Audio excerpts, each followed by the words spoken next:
श्रोते हो, दर्शक हो आणि मित्र हो, मार्मिक संवाद न्यूजच्या माध्यमातून जागतिक मातृत्व दिनाच्या औचित्याने मातृत्वाचा जागर ही मालिका आम्ही सुरू केलेली आहे आणि या मालिकेमध्ये आपण संवाद साधतो आहोत मातृभक्त असणारे श्री वैभव लीलावती विजय हेंद्रे यांच्याशी.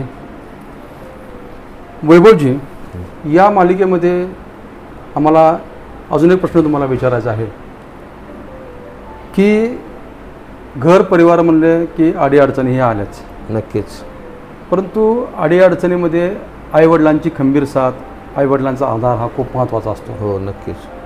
तुमच्या आयुष्यामध्ये असा एखादा प्रसंग आहे का की ज्यावेळेस तुम्हाला कुटुंबाला किंवा परिवाराला अडचण होती परंतु त्यावेळेस आईने खंबीर साथ दिलेली आहे आणि त्यामुळं तुमचा पुढचा काळ सुखकर झाला, तर अशी कोणती आठवण आहे का? तर ती आम्हाला सांगा. नक्कीच.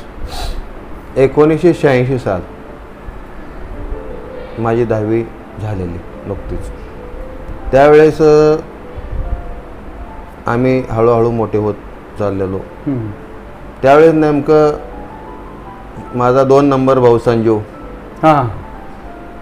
त्याला शिक्षणापेक्षा काहीतरी काम करायची आवड होती. काम महत्त्वाचं. त्यावेळेस परिस्थिती तशी होती. परिस्थिती नाजूक असल्यामुळं कसं आहे, आता आम्ही 3 भावंड, आई वडील हे सगळ्यांना आईला म्हणजे आई सांभाळायची, स्वतः उपाशी राहायची पण आम्हाला खाऊ घालायची. पण जसं वाढल तसं म्हणजे विस्तार वाढल तसं खर्च वाढतच राहतो. मग त्यावेळेस माझ्या 2 नंबर भावाने निर्णय घेतला की बाबा आपण कुठं तर कामाला जाऊया. म्हणून ते होरा सायकल, पूर्वी एक दुकान होतं सायकलचं, भोसले चौकामध्ये सायकलचं दुकान होतं.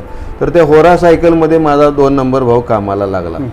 त्यावेळेस आम्हाला माहीत नव्हतं सायकलचं म्हणजे काम काय असतं काय नाही, हे आम्हाला काही सुद्धा माहीत नव्हतं. मग त्यानंतर तो काम केला, 2-3 वर्ष तिथं काम केला, काम शिकला सुद्धा. काम शिकल्यानंतर त्यावेळेस मग माझी पण 10वी झालेली, मी पण तिथं ॲटो पार्टच्या दुकानात कामाला लागलेलो. सुनील ॲटो पार्ट्स म्हणून दुकान होतं पद्मावती शॉपिंग सेंटरमध्ये, नवीनच शॉपिंग सेंटर झालं होतं. तर त्यावेळेस तिथं समोर एक 10 बाय 10ची टपरी विकायला निघालेली होती, पत्र्याचं खोकं, पद्मावतीच्या समोर.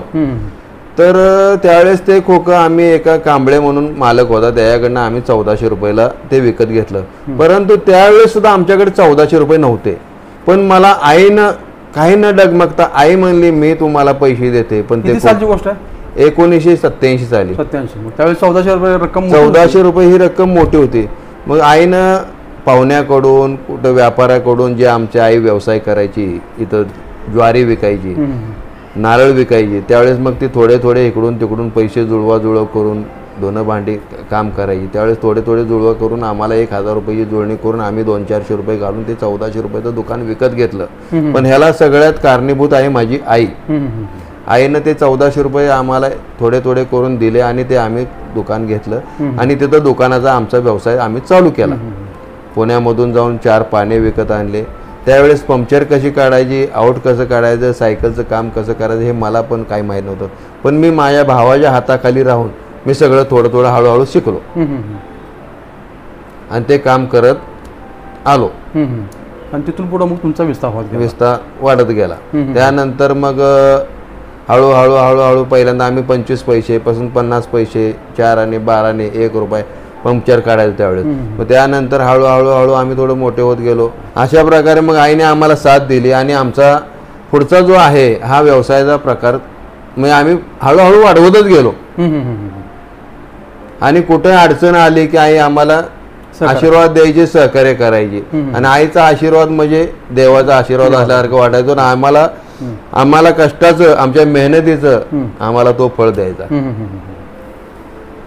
म्हणजे आई वडिलांचा आशीर्वाद हा आपल्या जीवनामध्ये खूप महत्त्वाचा असतो. देवापेक्षाही मोठा म्हणला तरी हरकत नाही. आणि ज्यावेळेस कुटुंब, मुलं अडचणीमध्ये असतील त्यावेळेस आईवडिलांची भूमिका ही खूप महत्त्वाची असते. आणि त्यांच्या भूमिकेमुळं जो प्रवास आहे तो खडतर असतो परंतु तो नंतर सुखकर होतो. आणि तोच हेंद्रे यांच्या आईने यांना सहकार्य केल्यामुळं, त्यांना एक टपरी घेऊन दिल्यामुळं तिथून पुढं यांचा प्रवास सुरू झाला. आणि त्यांचा व्यवसायाचा प्रवास सुरू होत आज यांचं सोलापूर जिल्ह्यामध्ये नाव आहे, लौकिक आहे. याला कारण त्यांची आई आहे, त्यांच्या आईचा आशीर्वाद आहे. धन्यवाद वैभवजी.